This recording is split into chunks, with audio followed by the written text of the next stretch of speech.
നമ്മൾ കളി കാണാൻ വേണ്ടി നമ്മൾ അണ്ണ എല്ലാം സെറ്റ് ചെയ്തെങ്കിലും സിഗ്നൽ കട്ടാവുന്നതാണ്.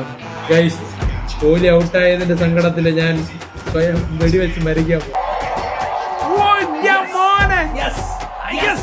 അങ്ങനെ അവസാനം നമ്മൾ തിയേറ്റർ ഉണ്ടായിരിക്കുകയാണ്. അങ്ങനെ നമ്മൾ പടക്കം വാങ്ങാൻ പോവാണ്. പടക്കം വാങ്ങാൻ ആര് ചോദിച്ചാലും പടക്കം പൊട്ടിക്കുന്നു. ഒന്നും പറ്റിയില്ലെങ്കിലേ കണ്ണന്റെ കടയിൽ നിന്ന് 5 ഗ്ലാസ് സഞ്ചരിക്കുന്ന IPL ഷോ ആണ് ഇവിടെ. കളി നമ്മുടെ കയ്യില്, RCBയുടെ കയ്യില് കളി. 18 വർഷത്തെ കാത്തിരിപ്പിന്ന് അവസാനിക്കും.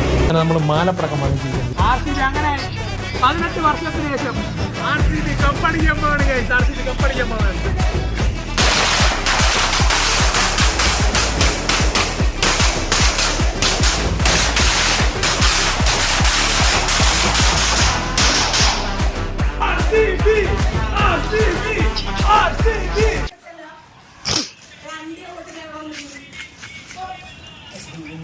ഗൈസ്, പടക്കം പൊട്ടിച്ച് വീട്ടിലുള്ളവരെല്ലാരും പുറത്തു വന്നു. ഗൈസ്, തെറിവിളിയൊക്കെ ആയിരുന്നു അവസാനം.